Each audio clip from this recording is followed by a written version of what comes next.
श्रीकांत शुक्ल यहाँ सुनने आए हैं। वे कह रहे हैं कि कल आपने सिर्फ भरत पर बात की, क्या लक्ष्मण और शत्रुघ्न जी से भगवान का उतना प्रेम नहीं था? ऐसा नहीं है। अब शत्रुघ्न जी पर सबसे कम बोला गया है। मेरा तो मन है कि एक दिन मैं शत्रुघ्न जी पर ही बोलूं किसी प्रकार से। लक्ष्मण जी पर पहले बोल चुका हूं, कुछ जगह बोला है, लेकिन आपने कहा है कि लक्ष्मण से प्रेम नहीं था। ऐसा नहीं, लक्ष्मण से भी बहुत प्रेम है। वस्तुतः देखो तो राम और लक्ष्मण अलग नहीं है। आप कितने भी यशवान हो जाएं, आप कितने भी धर्मशील हो जाएं, आप कितने भी आर्थिक रूप से मजबूत हो जाएं, आप देशों के राजा बन जाएं, लोकतंत्रों के महानायक बन जाएं, लेकिन सूरज की रोशनी में प्रधानमंत्री जी भी, राष्ट्रपति महोदया भी, कोई भी खड़ा होगा तो उसका शरीर, उसका परिदृश्य, उसके कपड़े कितने भी सुदर्शन हो, कितने भी उजले हो, उसकी परछाई काली पृथ्वी पर दिखाई देगी। जब से पृथ्वी बनी है कोई सिकंदर ऐसा पैदा नहीं हुआ कि जिसकी परछाई उजली हो। केवल इस विश्व की मर्यादा में इस पृथ्वी पर केवल हमारे राघवेंद्र भगवान राम ही ऐसे चले जिनकी परछाई उजली है। भगवान नीले वर्ण के हैं और उनकी परछाई की तरह चलने वाले लक्ष्मण जी उजले वर्ण के हैं। लक्ष्मण भगवान की उजली परछाई। आप कभी चित्रकूट पधारिए, बहुत अद्भुत जगह है।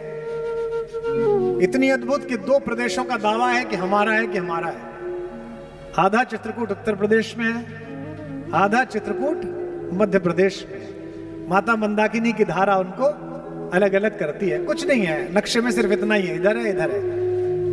एमपी वाले भी कहते हैं कि हमारे यहां रहे भगवान, हम यूपी वाले कहते हैं कि हमारे यहां भी रहे। चित्रकूट में कामदगिरी के जिस पर्वत पर भगवान ने विश्राम किया, उसके कोने पर चढ़ने के बाद अब तो रास्ते भर भी कुछ मकान और कुछ साधु संतों की कुटियां हैं। वहां एक बहुत बड़ा पत्थर रखा हुआ है। सुनते हैं कि ये सदियों से, 8000 वर्षों से, तभी से ऐसा ही रखा हुआ है। उस पर बैठकर रात्रि भर लक्ष्मण निरीक्षण करते थे कि किसी दिशा से असुरों का प्रवेश तो नहीं हो रहा, कोई गलत पशु तो नहीं आ रहा। महर्षि विश्वामित्र ने 15 वर्ष की आयु में जब राम को अपने शिष्यत्व में स्वीकार किया भगवान को, तो उन्हें बहुत सारी सिद्धियां दी थी। अक्सर लोग पूछते हैं सिद्धि क्या थी। यह सिद्धि यूं मान के चलिए कि उस समय विश्व में डिफेंस साइंस की दो बड़ी लैब थी। जैसे आज नासा को लैब माना जाता है, जैसे आज पेंटागन को लैब माना जाता है, विश्व की सबसे बड़ी दो लैब थी। एक लैब के ओनर, मालिक, चलाने वाले थे महर्षि विश्वामित्र, और एक लैब के चलाने वाले थे महर्षि अगस्त्य। एक उत्तर भारत में काम करते थे, एक दक्षिणापथ में काम करते थे। लेकिन इन दोनों का विज्ञान तो बहुत विकसित हो गया था, लेकिन आयु क्षीण हो रही थी। और ये दोनों ही एक ऐसे सुयोग पात्र को ढूंढ रहे थे जिसके हाथ में सदियों के शोध के बाद बने हुए इन वैज्ञानिक यंत्रों को सौंप कर जाए। पूरी दुनिया किस बात पर चिंतित है कि हमारा एक पड़ोसी देश है, उसने एटॉमिक बम बना लिया है। हमको लेकर कोई चिंतित नहीं है। हम तो सन 77 के बाद से इस प्रयास में लगे। शक्ति अगर गलत हाथों में आ जाए तो वो हिटलर पैदा करती है, और शक्ति अगर जगत के मंगल के हाथों में आ जाए तो वो गांधी पैदा करती है, पटेल पैदा करती है, तिलक पैदा करती है, भगत सिंह पैदा करती है। इस शक्ति को किसको सौंपूं, विश्वामित्र सोच रहे हैं। और विश्वामित्र ने योग्यतम पात्र का चयन किया जिसका नाम है राम, जो दशरथ का युवराज है। दोनों भाइयों को लेकर गए, राम को सिखाया कि एआई का प्रयोग कैसे करना है, राम को सिखाया कि माया कैसे पहचाननी है, राम को सिखाया कि एक बाण से ही हजारों लोगों को कैसे समाप्त करना है, राम को सिखाया कि अनावृष्टि कैसे रोकनी है। लक्ष्मण को भी एक सिद्धि सिखाई। लक्ष्मण को सिद्धि सिखाई कि बिना पलक झपकाए जागते हुए कैसे सोना है।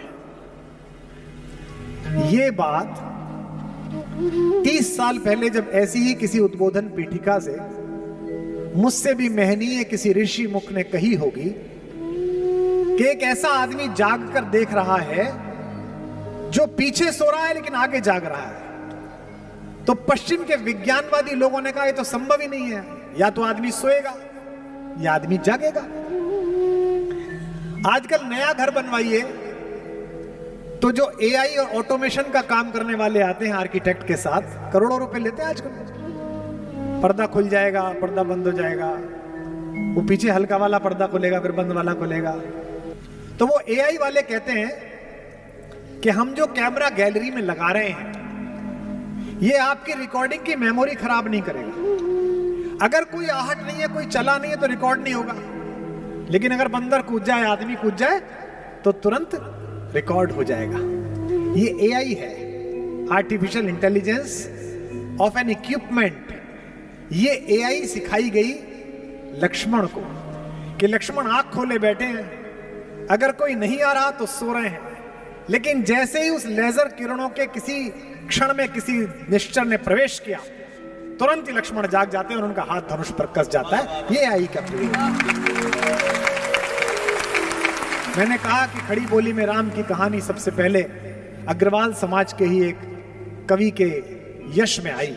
मैथिली शरण गुप्त जी ने साकेत लिखी, उसमें पूछता है कवि प्रकृति से कि जाग रहा यह कौन धनुर्धर।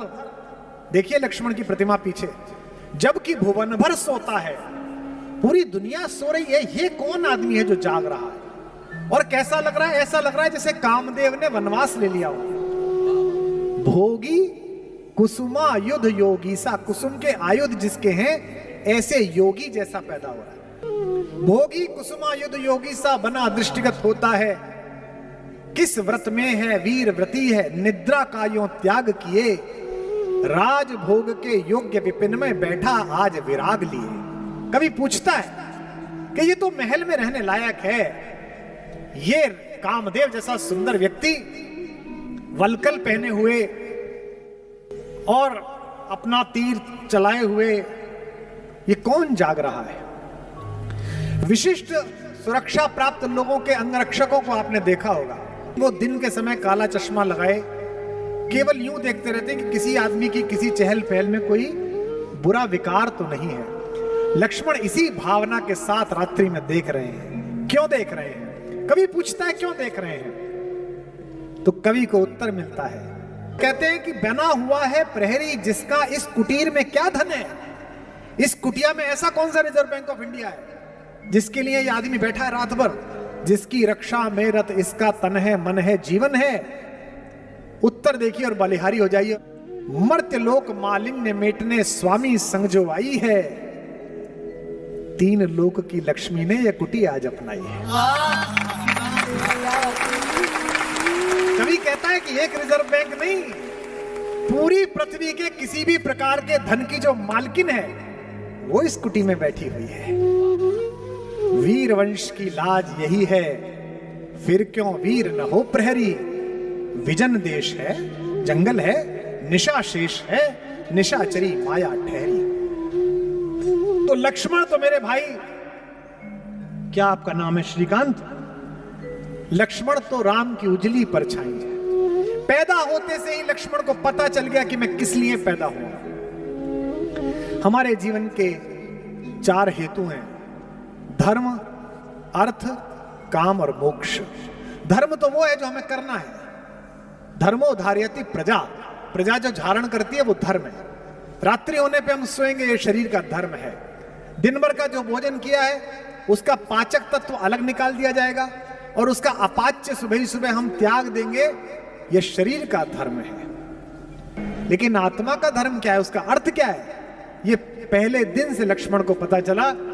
मेरे बाबा कहते हैं गोस्वामी जी, 12 ही से निज हितपति जानी, बचपन से ही अपने हित के बारे में समझ लिया कि मेरा हित का पति कौन है, मेरा जीवन किसके चरणों में है। लक्ष्मण राम चरण रति माली। कल आकुल की मैंने पंक्तियां सुनाई, उसी का एक पद सुनाता हूं। बचपन में चारों बच्चों को एक एक सोने के पालने में लिटाया और पहली बार सबको दिखाना था राज दरबार को कि कौन से 4 बच्चे दशरथ के यहां पैदा हुए हैं। एक हमारे वे बाल स्वरूप, वे रामलला, दूसरे में भरत जी लिटाए गए, तीसरे में लक्ष्मण लिटाए गए, चौथे में शत्रुघ्न लिटाए गए। सब बच्चों के पैरों में घुंघरू बंधे हुए थे, सब आमोद कर रहे थे, सब प्रसन्न थे, नहाए धोए अच्छे कपड़ों के। एक बच्चा रोए ही जा रहा है और वो चुप ही नहीं हो रहा। वो चुप कैसे हुआ और वो कौन बच्चा था? यही श्रीकांत भैया तुम्हारे प्रश्न का उत्तर है कि पालने में लखन व राम जी लिटाए गए, पालने में लखन व राम जी लिटाए गए, लेटते ही करुणा सदन चुप हो गए, लेटते ही करुणा सदन चुप हो गए, लेटते ही करुणा सदन चुप हो गए। पालने में लखन व राम जी लिटाए गए, लेटते ही करुणा सदन चुप हो गए, लेटते ही करुणा सदन चुप हो गए, लेटते ही करुणा सदन चुप हो गए। किंतु लक्ष्मण कुछ ऐसा तेज रोए, किंतु लक्ष्मण कुछ ऐसा तेज रोए, जिन्हें रोता देख धरती गगन चुप हो गए, रोता देख धरती गगन चुप हो गए, रोता देख धरती गगन चुप हो गए। राजवैद्य आए कोई रोग ना बता सके तो, राजवैद्य आए कोई रोग ना बता सके तो, ज्योतिषी भी करके यतन चुप हो गए, ज्योतिषी भी करके यतन चुप हो गए, ज्योतिषी भी करके यतन चुप हो गए। गुरु ने उठाया और लखन को राम के चरण में लिटाया तो लखन चुप हो गए,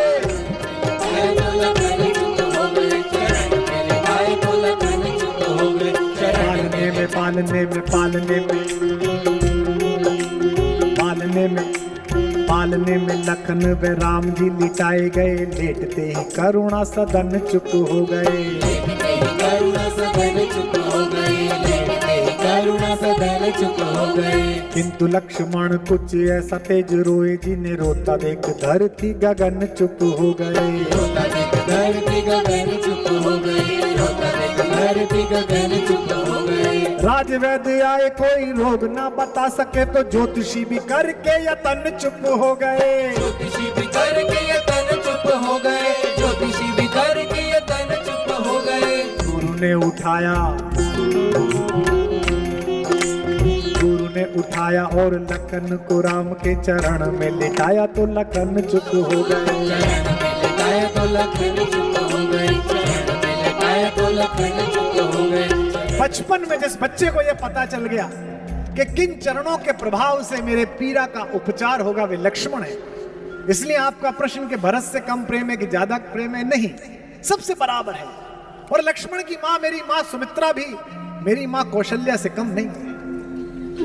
जाते हैं लक्ष्मण पूछने के लिए कि मां, भैया और भाभी वनवास जा रहे हैं, कि मैं चला जाऊं कि नहीं चला जाऊं? आप मां हैं, आपसे पूछने आया हूं। मां कहती है तुझे किसी ने गलत बता दिया, मैं तेरी मां हूं।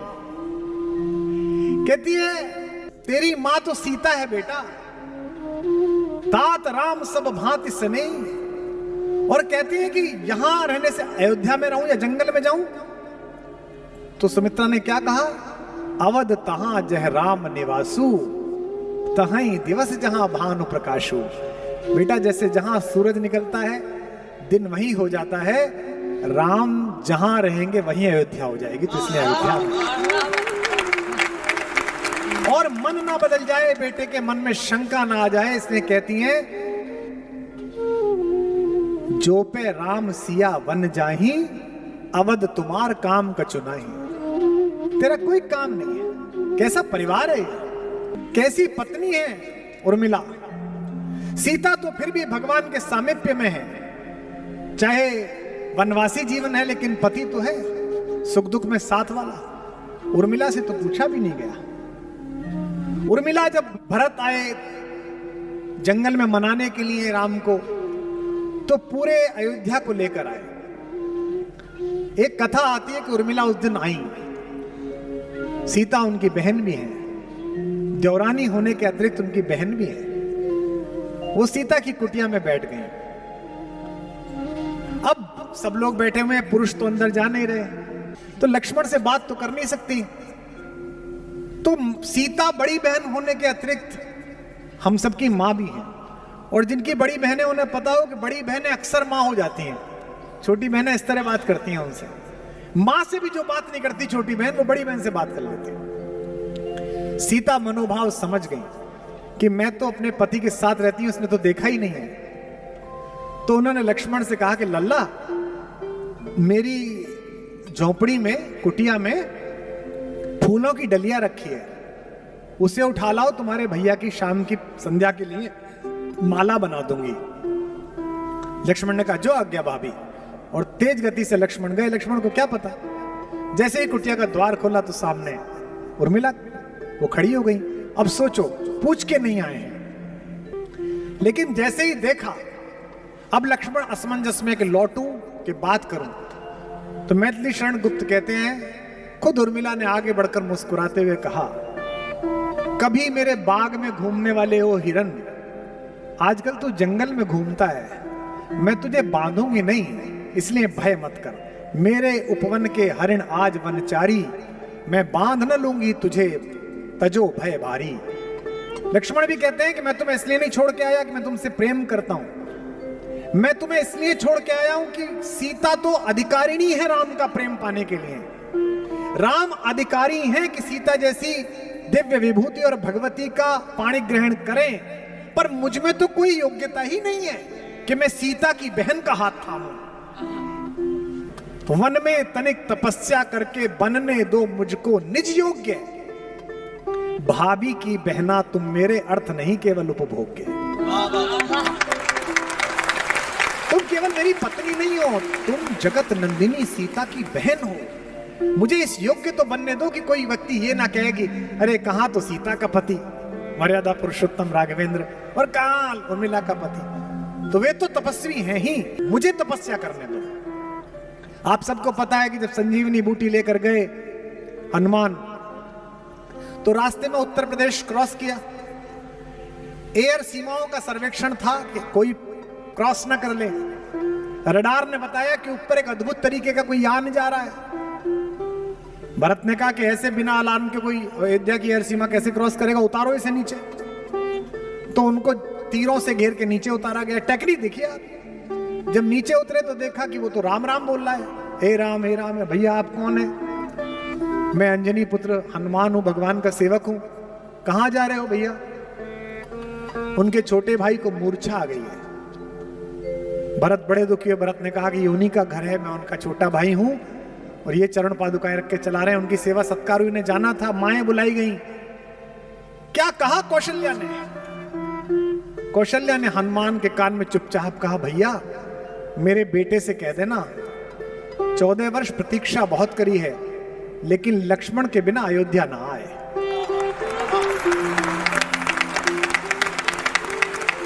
रोती हुई कौशल्या अपने आंगन की तरफ चली। पीछे खड़ी हुई सुमित्रा आई। सुमित्रा ने कहा, भैया मुझे पता नहीं दीदी ने तुमसे क्या कहा है, राम से कह देना सीता को वापस लेके आए। लक्ष्मण ना भी रहा तो मेरे पास अभी एक लाल और है, उसे साथ लड़ने के लिए भेज दूंगी। ये घर है। हनुमान की विदाई की तैयारी हो रही है, सब दुखी चिंतित हैं, और उर्मिला प्रसन्न है, चहक रही है। हनुमान भैया दूध पी लीजिए। हनुमान भैया ले। हनुमान ने अकेला एकांत पाकर चरण पकड़ लिए कि माता आपका पति मृत्युशैया पर है, मूर्छित है, और आप मुझे दूध पिला रही हैं, आपको तो कहना चाहिए जल्दी जा जल्दी जा।